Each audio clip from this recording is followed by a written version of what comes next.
Baik, silahkan ketua kelasnya dipersiapkan terlebih dahulu. Siap. Salam. Assalamualaikum warahmatullahi wabarakatuh. Waalaikumsalam warahmatullahi wabarakatuh. Doa dimulai. Bismillahirrahmanirrahim. Rabbi sholli sadri wa yassir li amri wahlul 'uqdatam min lisani yafqahu qawli. Rabbi zidna ilman warzuqna fahman. Amin. Baik, apa kabar adik-adik sekalian? Oke, yang tidak hadir hari ini siapa? Nadira, Musdalifah. Oke, yang lainnya hadir. Hadir semua. Nah, kemarin kakak sudah bagi kalian dalam 4 kelompok. Nah, nanti kalian duduk sesuai teman kelompoknya masing-masing. Nanti setelah saya mempresentasikan materi kita pada hari ini. Nah, baik, hari ini kita akan belajar mengenai koloid. Nah, ada yang sudah baca-baca? Ada yang tahu pengertian koloid? Antara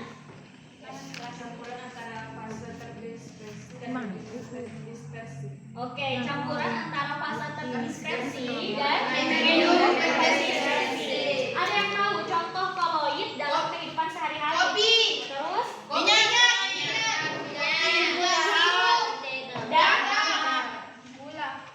Dan yang kemarin tugas kemarin yaitu agar-agar kan? Agar-agar. Nah, jadi sebelum kita melanjutkan, kakak mau jelasin ada 4 poin penting yang akan kita pelajari tentang koloid. Jadi yang pertama ada sistem dispersi dan sistem koloid, kemudian sifat-sifat koloid, yang ketiga pembuatan koloid, dan yang keempat peranan koloid. Nah, kalau untuk pembuatan koloid sendiri yaitu misalnya yang kayak kemarin tugas kemarin yaitu pembuatan agar-agar, itu salah satu contoh dari pembuatan koloid. Nah, sebelumnya yang pertama yang harus kita ketahui pengertian dari sistem dispersi. Nah, jadi sistem dispersi ini adalah campuran antara fase terdispersi dan medium pendispersi. Nah, di mana fase terdispersi ini merupakan zat yang terlarut dalam jumlah yang sedikit, sedangkan fase medium pendispersi itu merupakan zat pelarut yang jumlahnya banyak.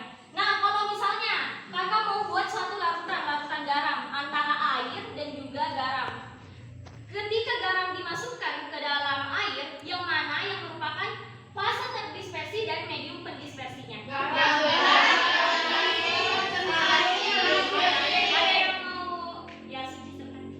Fase termasuk garam termasuk ke dalam fase terdispersi, sedangkan air termasuk ke dalam medium terdispersi. Oke, benar sekali. Jadi fase terdispersi itu yang jumlahnya sedikit berarti garam yang dimasukkan ke dalam air, sedangkan medium pendispersinya yaitu air yang jumlahnya lebih banyak. Oke, sampai di sini bisa dipahami kan? Nah, selanjutnya sistem dispersi. Nah, jadi yang harus kita ketahui adalah perbedaan antara larutan sejati, koloid, dan juga suspensi. Nah, yang pertama, di larutan. Di larutan, diameternya itu kurang dari 10 pangkat 9 mili. Kemudian, koloid, diameternya 10 pangkat 9 sampai dengan 10 pangkat min 7, dan suspensinya diameternya lebih dari 10 pangkat min 7. Nah, yang kedua, larutan ini dia satu fasa atau homogen. Jadi, misalnya garam, kakak campurkan atau masukkan ke dalam air, kita aduk-aduk.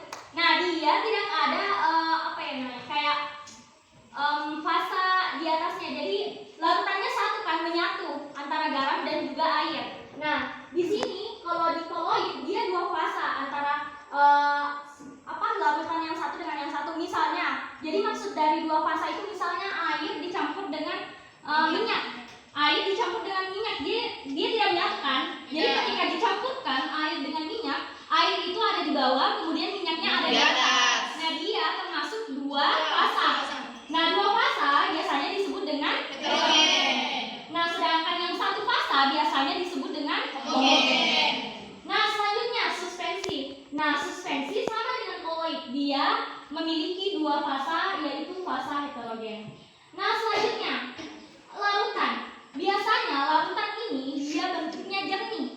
Beda dengan koloid dan juga suspensi. Jadi koloid suspensi ketika dibandingkan dengan air, maka dia lebih, dibandingkan dengan larutan maksudnya, maka dia akan lebih tidak jernih dibandingkan dengan larutan. Misalnya kalau larutannya itu larutan garam, dia lebih jernih, kelihatan lebih jernih. Sedangkan kalau misalnya koloid susu, dia tidak jernih kan. Kemudian suspensi dia air kopi, tidak jernih juga. Nah, selanjutnya larutannya biasanya dia stabil atau tidak menyisa jika didiamkan. Seperti larutan garam, ketika larutan garamnya sudah larut, dia tidak Terpisah. kalau didiamkan kan. Sedangkan koloid itu relatif stabil, jadi kadang stabil, maksudnya ya relatif lah, tergantung larutannya. Kemudian suspensi itu dia tidak stabil, jadi kayak misalnya kopi yang bukan kopi yang bungkusan biasa itu, kopi yang ada di bungkusnya. Nah, kalau misalnya dia didiamkan, dia akan ampasnya ada di bawah, sedangkan larutannya ada di atas. Nah, dia terpisah, jadinya dia tidak stabil. Selanjutnya, ketika disaring, larutan garam ketika disaring, dia tidak Bisa. karena sudah larut kan. Sedangkan kalau untuk koloid dan suspensi, kalau koloid dia tidak bisa disaring juga seperti susu, ketika disaring dia tetap aja tidak ada ampasnya kan. Nah, sedangkan kalau suspensi ketika disaring bisa ada ampas yang terdapat di saringannya. Nah, contohnya apa? Larutan. Contohnya larutan garam. Kemudian koloid, contohnya ada susu, cat, dan asap. Dan untuk suspensi dia contohnya ada air kopi. Nah, selanjutnya untuk sistem koloid, fase terdispersi, medium terdispersi, dan juga jenis koloid. Jadi di sistem koloid 3 hal yang harus kita pahami. Yang pertama ada fase terdispersi, kemudian medium terdispersi, dan juga jenis koloidnya. Nah, cara menuliskannya atau cara menghafalkannya secara cepat. Yang pertama kita tulis fase terdispersi, padat, cair, gas. Jadi dihafalnya berurutan saja. Padat, cair, gas. Kemudian medium terdispersinya kita selang-seling. Gas, cair, padat. Gasnya tidak diambil untuk yang di medium terdispersi, yang bagian gas. Nah, selanjutnya untuk di jenis koloid. Di jenis koloid hanya 3 yang harus kita hafal atau yang harus kita pahami. Nah, kalau misalnya di jenis koloid kita lihat yang pertama itu di fase terdispersinya. Dia fase terdispersinya apa? Padat. Nah, kalau misalnya fase terdispersinya padat, berarti kita tulis Sol. Kalau misalnya di fase terdispersinya kita lihat cair, maka kita tulis Emulsi. Sedangkan kalau misalnya Gas. di gas kita tulis Buih.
cara menghafalnya seperti itu.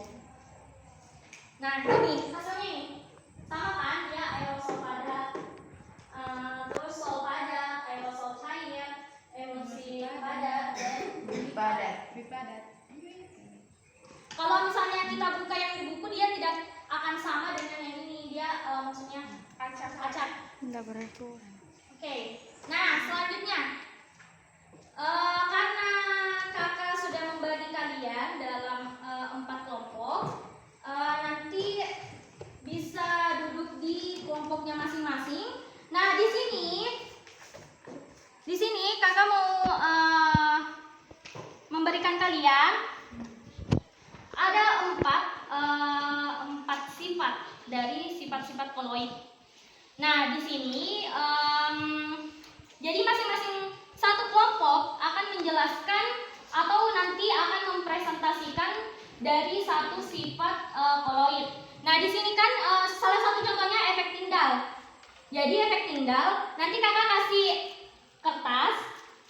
Jadi tiap kelompok itu membuat rangkuman yang kata-katanya itu bisa dipahami oleh kalian. Jadi ini nanti saya kasih, terus nanti kalian buat rangkuman masing-masing kelompok. Nanti 10 menit kemudian kalian maju untuk mempresentasikan efek tindal atau rangkuman yang sudah kalian bahas tadi.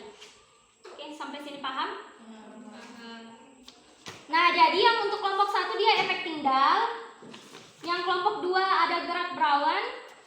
Kemudian kelompok 3 ada absorpsi, dan yang kelompok 4 ada koagulasi. Nah, kalian bisa dapat materi dari sini atau bisa menambahkan materi dari buku. Jadi di buku juga ada. Nanti buat sepemahaman kalian saja.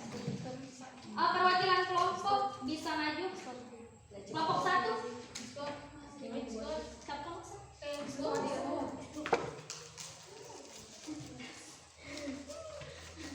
Nah, kelompok 1. Kelompok 2.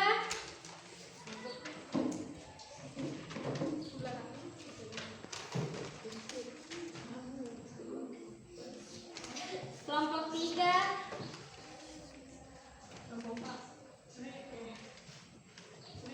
Kelompok 4.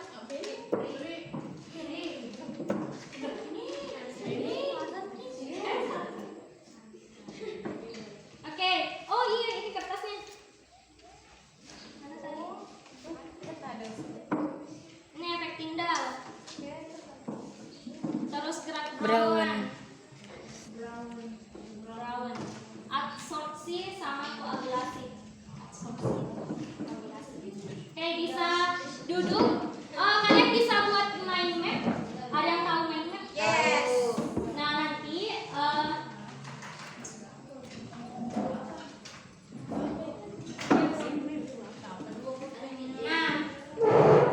nanti kalian buat secantik mungkin kalau misalnya mau. Estetik. Ya, seestetik mungkin kalau bahan sekarang.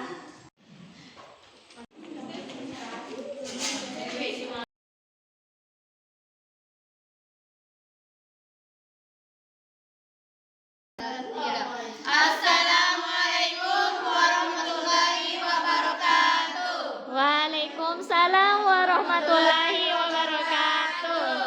Baik, kami akan memaparkan hasil dari kerja kelompok kami tentang efek tindal. Definisi efek tindal adalah efek penghamburan cahaya oleh partikel koloid ketika berkas cahaya diarahkan ke larutan. Cahaya tersebut akan diteruskan sehingga kita tidak bisa melihatnya. Kenapa? Hal ini dikarenakan larutan bersifat homogen. Di sisi lain, ketika berkas cahaya diarahkan ke partikel-partikel koloid dan suspensi, berkas sinar akan dihamburkan sehingga jejaknya dapat terlihat. Sedikit tambahan, efek tindal terjadi karena partikel koloid yang berupa molekul atau ion dengan ukuran cukup besar mampu menghamburkan cahaya yang diterimanya ke segala arah, meskipun partikel koloidnya tidak nampak. Yang kedua contoh efek tindal dalam kehidupan sehari-hari yaitu saat di bioskop. Sorot lampu proyektor akan tampak jelas ketika ada asap rokok yang melewatinya. sehingga gambar film yang ada di layar menjadi tidak jelas. Hal ini karena adanya hamburan cahaya oleh partikel-partikel asap rokok yang menyebabkan daya tembus lampu proyektor menjadi berkurang. Ini contoh dari efek tindak. Contoh gambarnya. Oke, sudah. Baik, cukup sekian dari kelompok kami.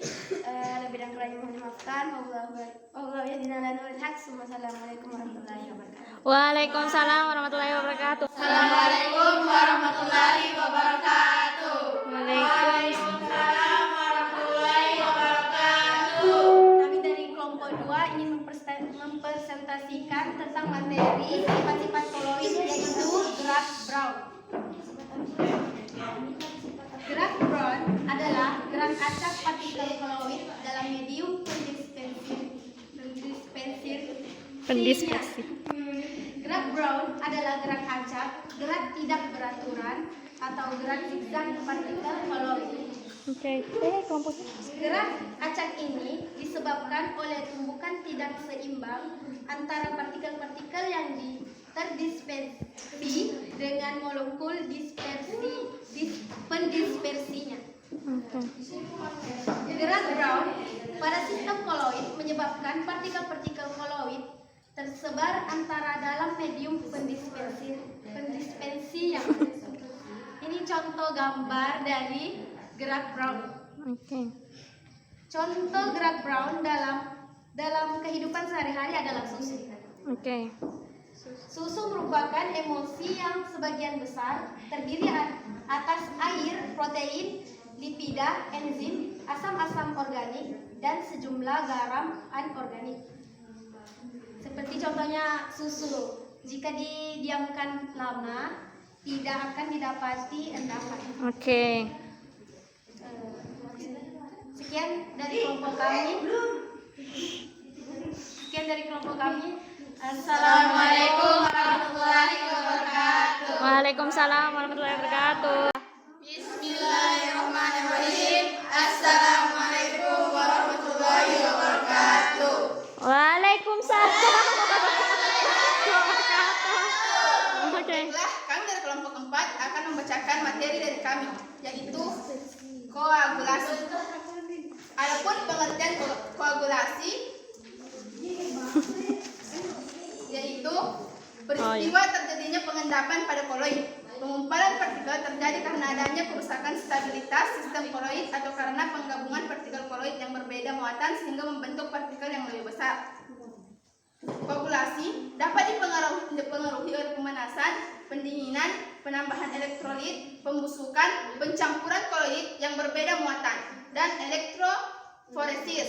Contoh koagulasi koloid dalam kehidupan sehari-hari yaitu pada pengumpulan susu yang basi dan telur yang direbus hingga membeku. Contohnya seperti ini. Oh, yang itu sudah gambar tawa.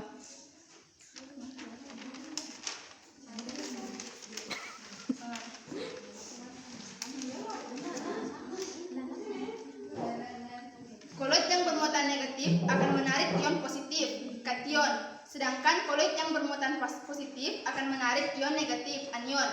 Ion-ion tersebut akan membentuk selubung lapisan kedua. Apabila selubung lapisan kedua itu terlalu dekat, maka selubung itu akan menetralkan muatan koloid sehingga terjadi koagulasi. Semakin besar muatan ion, semakin kuat daya tarik menariknya dengan partikel koloid, sehingga semakin cepat terjadi koagulasi. Sekian dari kelompok kami. Wassalamualaikum warahmatullahi wabarakatuh. Waalaikumsalam warahmatullahi wabarakatuh. Assalamualaikum warahmatullahi wabarakatuh. Waalaikumsalam warahmatullahi wabarakatuh.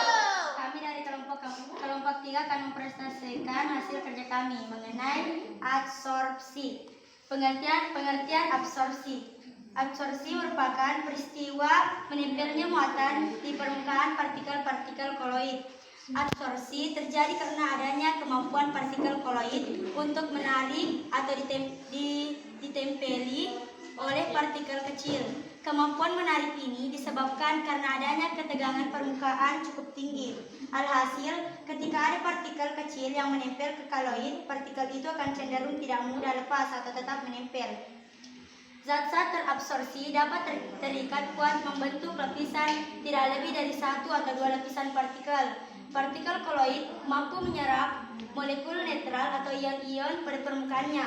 Ketika partikel koloid menyerap ion bermuatan, ion-ion tersebut akan menempel pada permukaannya dan partikel koloid tersebut menjadi bermuatan.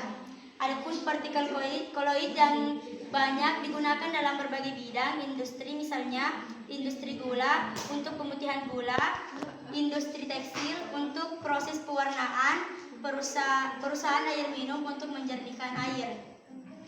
Cukup sekian. Wassalamualaikum warahmatullahi wabarakatuh. Waalaikumsalam warahmatullahi wabarakatuh. Baik, mungkin cukup untuk hari ini. Ada yang mau menyimpulkan? Asrina. Baiklah, kesimpulannya adalah gerak Brown adalah gerak acak atau gerak tidak beraturan. Contoh dalam kehidupan sehari-hari adalah susu. Jika itu susu didiamkan, tidak akan didapati endapan terhadap susu. Oke, makasih teman tolong. Ada lagi yang mau menyimpulkan? Iya, gimana ya? Kesimpulan dari koagulasi yaitu koagulasi adalah pengumpalan pengendapan partikel-partikel koloid sehingga fase terdispersi terpisah dari medium pendispersi. Contohnya susu basi dan telur yang direbus. Oke, tepuk tangan. Mungkin cukup untuk hari ini.